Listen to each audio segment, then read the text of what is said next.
Clearing the crease. Oh, clearing the crease. Hey, hey,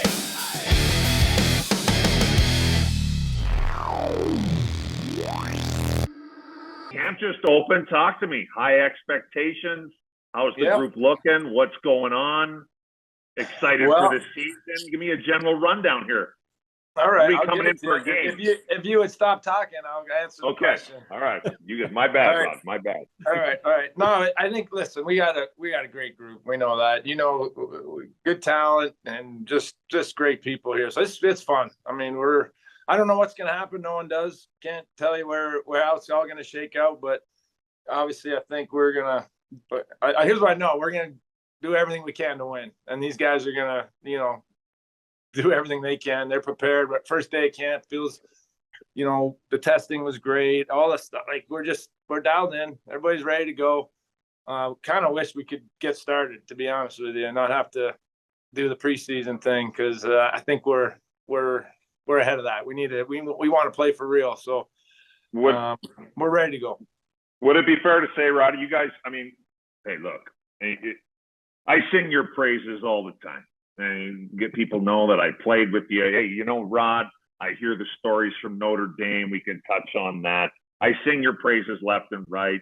I mean, as incredible a player that you were, in my opinion, a Hall of Famer. I mean, the way things are trending here, you might ended up being a better coach, which is even crazy to fucking think about.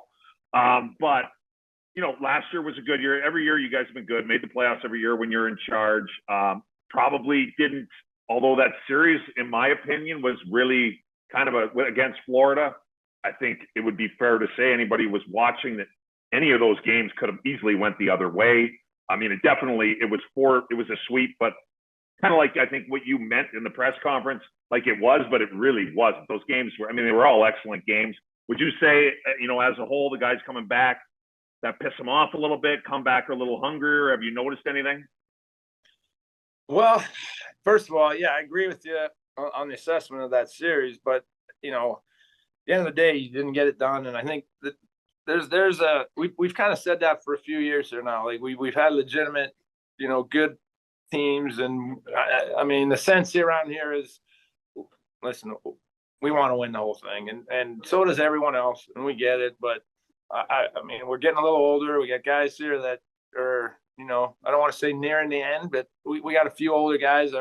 Our top guys are right in there, kind of, I think, their wheelhouse as far as, where they're at. And I mean, like I said, we don't know, nobody knows how it's going to shake out, but I really feel like priorities, we all know what we're here to do. And it's a business-like group, and I love it. I mean, you can relate to that, Commie. It's very similar kind of to when we were playing. Just the mindset of everybody. It's like, listen, we come, we do a job, but we know what we're trying to accomplish. Okay, well, that's good. Go ahead, T-Ball. No, I was just going to say, like, just further to that, Rod. I mean, you look at this team. I mean, what it takes to win as a player. The inner workings of a room. You need certain people to help win, right? You need the stars. Stars ultimately help take your team to a certain point. You need your role players to buy in. What excites you most about this group? Because like you said, you're ready to go. You don't even want to do preseason, which I think most hockey fans appreciate. So what checks the boxes in your mind that makes you think that, man, I really like this group? Wow. I mean, I have for a while. We got high character individuals in here, and I know, you look at our group, you say, well, we don't have a superstar. I've heard that a lot. You don't have that 100-point score. You don't have this. You don't have that. But we have a lot of other pretty cool things, and we have depth, and we have, like, I look at a blue line, and I'm like, man, that's pretty exciting. Like, it's just solid, and then I go up front, and we got budding, rising, like, stars. I feel like they're, we missed Svechnikov last year in a play. Like, I mean, if that guy had been there, I think he's good for a goal here or there, and it's, like Commie mentioned, it's a pretty tight, series. But that's part of it, right? Like, I look at the 5 years that we've been doing this, every playoff, we've had a pretty good, significant injury. And it's, when you get down to the top teams, man, that's so hard. You got to have everyone going. So I think health is probably the biggest thing. If we can stay healthy, I think we're going to give ourselves a good chance. But I like that we've kind of hedged on adding a little depth here even more. So if there is a few hiccups along the way in that department, maybe we're a little more covered off than we have been in the past. Okay, this is one for both of you guys. Commie, I want you to tee this one up, and then Rod, I want your perspective on this. But did you always see yourself as a coach, Rod? Like, when did you get the bug? And Commie, could you call it in the sense that this guy screams future head coach? All right, I'll go first. Okay, you go first, and then I'll give my That's how it should be. That's how it should be. Yeah, okay. Well said. Well said. That's fine, Rod. Fine. I didn't want to coach at all. I did not want to get into coaching. I had done the travel and the hours, and I don't know that I had to. I mean, I respected all my coaches, but I didn't know like how hard it was. Like I figured, how hard is it to just open the door? Like, get the best players out, get them their 25, 22, get them their minutes. And how hard is it? And then you get really into it. And then it's like, oh man, the hours are twice as long, and the stress is twice as much. I used to worry about my mistakes as a player. I'd go home and think about, I should have done this and should have done that. Now I got to worry about 20 guys' mistakes. Like, I go home and I'm like, why did that guy do that? Why did that guy do, like, did I not teach this right? Am I not getting to this guy? It's brutal, right? Like, it's like constant. So, but obviously there's a lot of enjoyment too, because I'm still doing it. But I didn't really want to do that. I was kind of I wanted to get into management and kind of put teams together. But here I am, right? So I enjoy it, or I wouldn't be doing it. And doing an amazing job too, Rod. Like, I mean, honestly. Listen, I'm going to let a secret out right here, right? If you have good players, you're probably going to be a good coach. Honestly, it's just how it is. And you can't use that at contract time, though. You can't say that at contract. It's just how it is. Underpaid coach in the league right there. Roddy doesn't, if you haven't noticed, Seaball, Roddy doesn't really take compliments real well. You're the best coach in the league, or you're one of the best for sure, Roddy. There's no doubt about it. To answer that question a little bit, Roddy wouldn't talk to me when we played together. I mean, I think it was literally it took till rookie party. The first year we were together, I think, until you said a word to me, all he would do would just stare at me whenever I would like turn it over, or if Rod was open in the middle and I didn't see him, I just shot it off the glass. I'd look over and Rod just be staring at me. I'm like, God damn it, Rod must have been open. Now he's pissed at me. But just from, I am not surprised. Go ahead, Roddy. Let me finish. I am not surprised, like, just from being around Roddy for most of 3 years and keep in touch with him. It's been my pleasure to keep in touch with Roddy over the years, which that's not the case with everybody you play with. And Rod and I have remained in touch, but coming into Carolina, obviously it's Rod Brind'Amour, well established, but just watching him every day and how he carries himself. And I'm not surprised that Rod has had a lot of success as a coach. And he's not going to he's not going to hear any of this, but he's been nice enough when they've come to Calgary, and I've gone to Carolina a little bit, and I'll come in and I'm just kind of the joker that's in there for a little bit. I come say hi to Rod. There's a guy or two that I maybe played against or played with that's still on the team. And it's noticeable when you walk in how much the guys respect Rod, because I'm going to guess I've never been in the room when he's a coach, but I'm going to guess Rod to the point, and he's honest. I'm going to guess that are kind of foundations of how he does things. And obviously it shows on the ice. What were you going to say, Roddy? Well, I appreciate that, buddy. I mean, you're welcome. You didn't have to go that far, but listen, as far as didn't talk to you, like you kind of had to earn your stripes a little, right? I mean, I had to check. I wasn't sure about you. I know everybody can understand that. Like, you got to get to know you a little bit before you really figure you out. I mean, first glance, first glance, what am I looking at? Right? Let's just be real. I swear to God, stuff that I remember of being, no bullshit. When being at Carolina, I don't remember everything. Obviously I remember winning the cup. I remember maybe a goal that, there weren't many, so it's not hard to remember a goal or two. But one of the distinct things that I remember is my first year, Rod's a quiet guy. You're 100%. I had to earn my stripes, and I'm like, man, this guy's an animal. He's on the bike again. This guy never stops riding the bike. And to this day, I do remember, I can't remember who we were playing or anything, but I remember coming out from behind the net. I thought I saw everybody. I looked, I'm like, ain't nobody here, off the glass, down for icing. And I remember looking to the middle of the ice, and Rod is just staring at me. And I'm like, oh man, I'm like, Rod must have been open and he's pissed at me, just looking at me like, what the hell are you doing? I mean, obviously I'm sure I missed him and he was wide open, but that is one of the moments I remember. Trying to make you a better player, man. Trying to make you a better You know player. what? It did. It did. I got the puck to you once in a while after that. Not many times, man. Roddy, I want to talk about you a little bit. You know what? I've looked at your career at Notre Dame and everything. How the hell did you were at Notre Dame? There's all kinds of stories about you curling chairs when the weight room was closed and everything like that. And you played a year at Michigan State. I don't know if I've ever asked you this. How the hell did you end up at Michigan State and not in junior?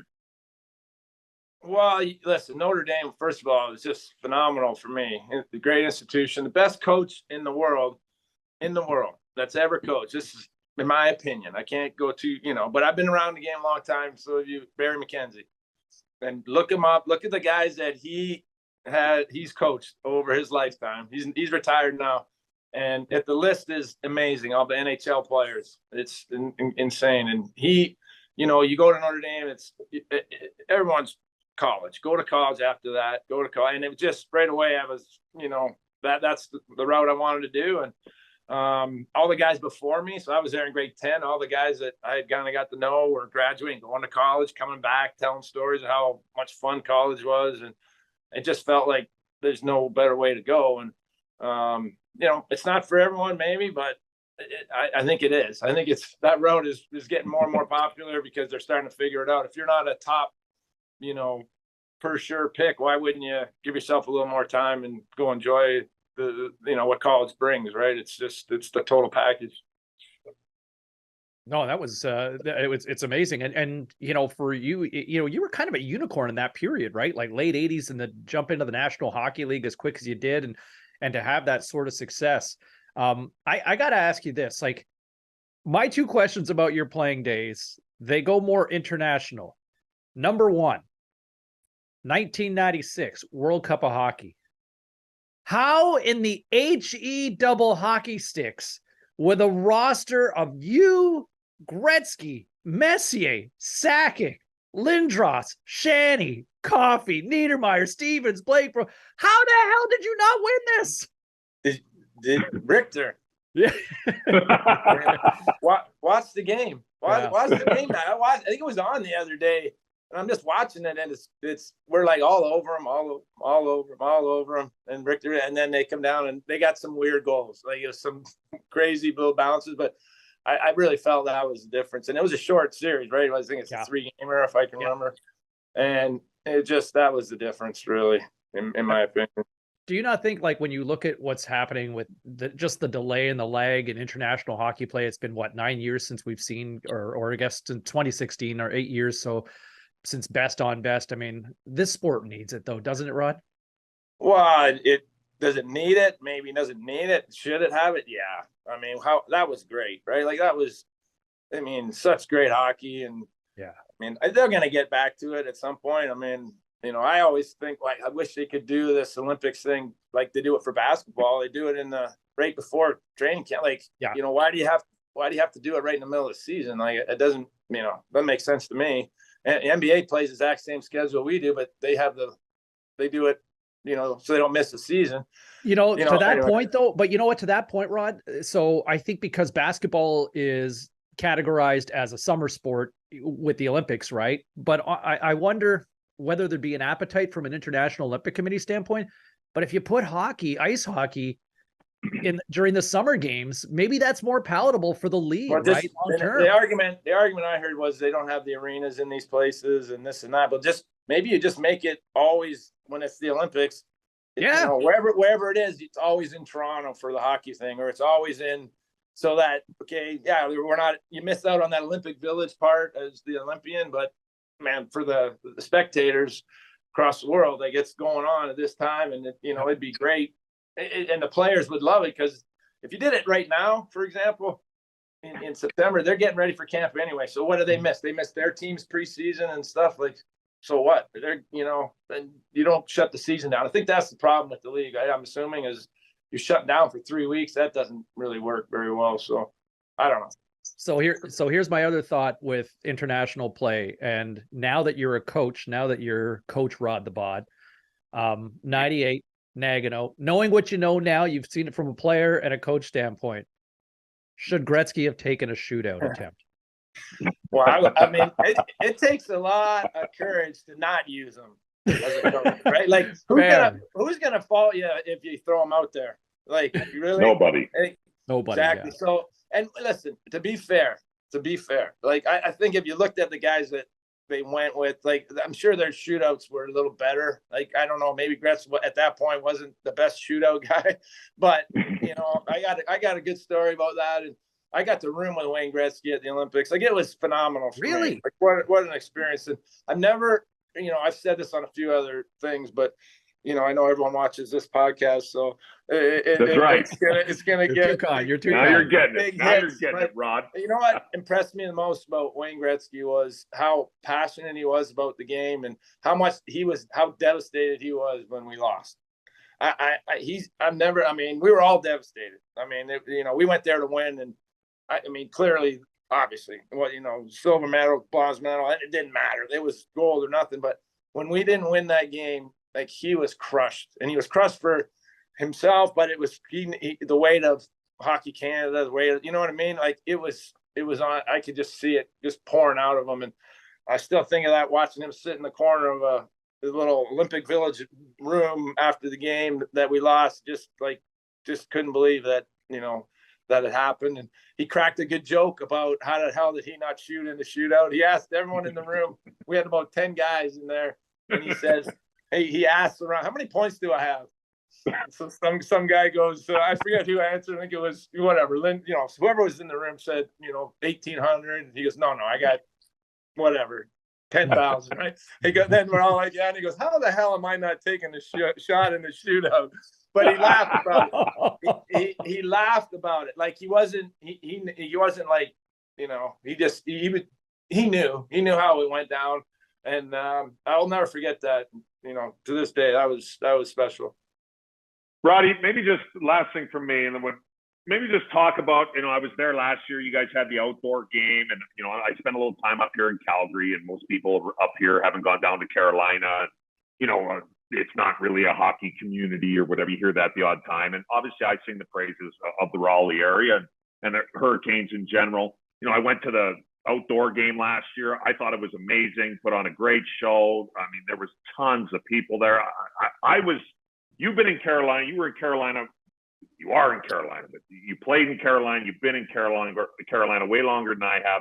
Maybe just touch on two things. Maybe you got traded there from Philly. What were your first thoughts? And B, what are your thoughts on, you know, from when you first got there to where it is now, just the difference in how far it's come? Oh, yeah. Well, that's a great question. I mean, I've been here now 23 years. So I got here January of 2000. And when I got here, I mean, it's clear as day to me. I remember I was like, what am I doing here? Like, it was such a shock. It was such a shock going from Philadelphia, where I just took it for granted that you had, you know, a full building and emotion in the stands. And I remember the first game going, is this a practice? Like, it felt like a practice to me. And then, you know, to watch how far we've come. And I mean, they couldn't even get me directions to the arena when I first got here. I was at the hotel and I'm like, I need to get to the arena. Then the guy's like, what arena? You know, it was the first year that they were in Raleigh. And I'm like, it's where the Hurricanes play. He's like, who are the Hurricanes? What is that? And I was just like, what am I getting into here? But you know what? Then you get around the people and the people in the organization. And then to be honest with you, this has been a hidden gem area for a long time. It's just great place to raise a family. And then we started getting good. And then, you know, it took a little time, but now I don't know that there's a better place to play. Like, I mean, the fans here are insane. And, you know, we pack it in. I mean, last year, I think we almost sold out every game. And it's just, and they don't sit on their hands. Not that some cities sit on their hands, but I mean, it's loud. And then, like I said, it's nice too to be able to have a life. Like, you know, it's not like I go home, I can go to the grocery store. I can, you know, like it's kind of normal. And I don't know. I love it here. It's been home for a long time. And, you know, again, I think everyone's figuring that out now. It took a little while, but we got a good spot. I tell you, some of my favorite hockey memories, both personally and professionally, happened in Raleigh.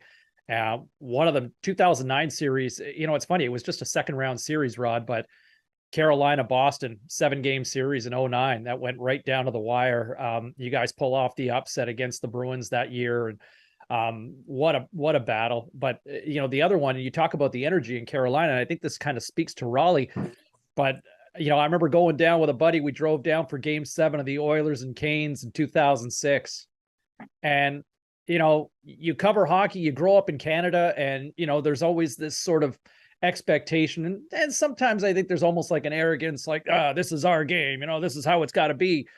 I'll tell you what, that was the first time in my life I had ever been into an arena that from puck drop till the end of the game, everybody stood. I had never seen that, whether working in Toronto, working in Vancouver, working in Ottawa, traveling around. I had never seen that until I went to Raleigh, North Carolina for Game 7 of the Stanley Cup. Everybody stood, Rod. So you talk about that energy. It was magical.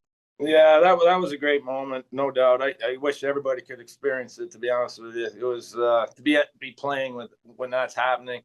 The fans here are very unique. I think, they're used to the college football. Listen, this is a college town. There's no doubt about it.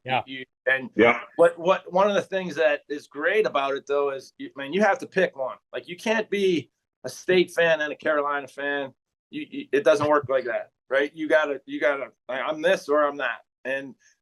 But what has been really cool is for with us is they can come together and root for us, right? Like, so that's kind of that one time where now we're this town's team, and it's not divided, and so that's really come a long way. And then the tailgating, like, that's just normal. So they know how to party, they know how to, like, have fun. So they come to a game, it's kind of like it's an event. It's not just come sit and watch and criticize or critique the game after. It's like, we're going there to have fun, and we try to give them a good show too. So it kind of goes hand in hand. Roddy, now for sure, last one from me. Our producer just fired it up there. I know the answer to this, but I want to hear you tell it.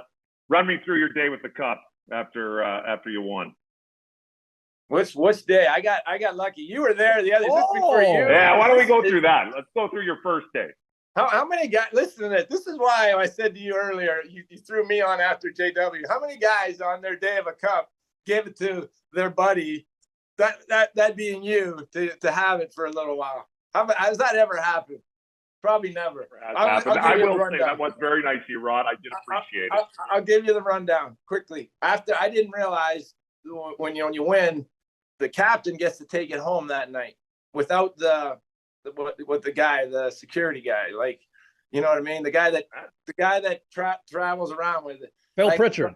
Yeah. I didn't know. I was like, so I'm like, wow, okay. I didn't leave the arena until like 4 a.m. And he's like, here, you can take it for tonight.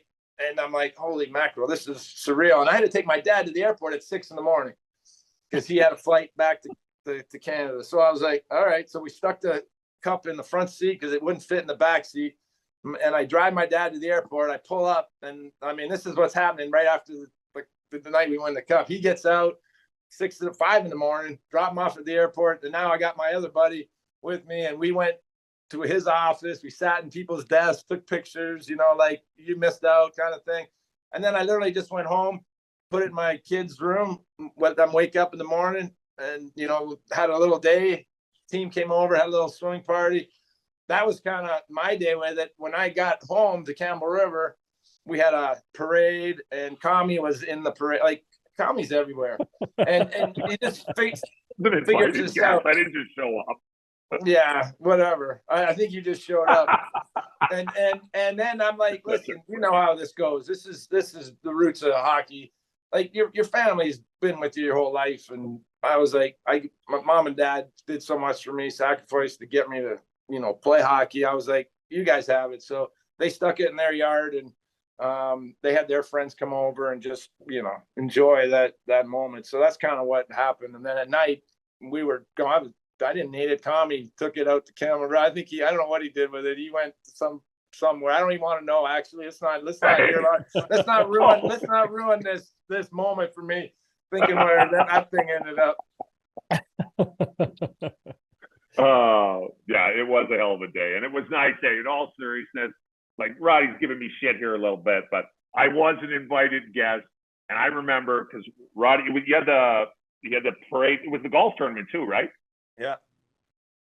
So Roddy, anyway, long story super short, then we'll let Rod go. But Roddy, when he finally talked to me for the first time, was at rookie party. My first year in Carolina, we won that year. So Roddy finally talks to me. I open the ice. I'm kind of hammered at the rookie party. I wasn't a rookie, but I had a few drinks.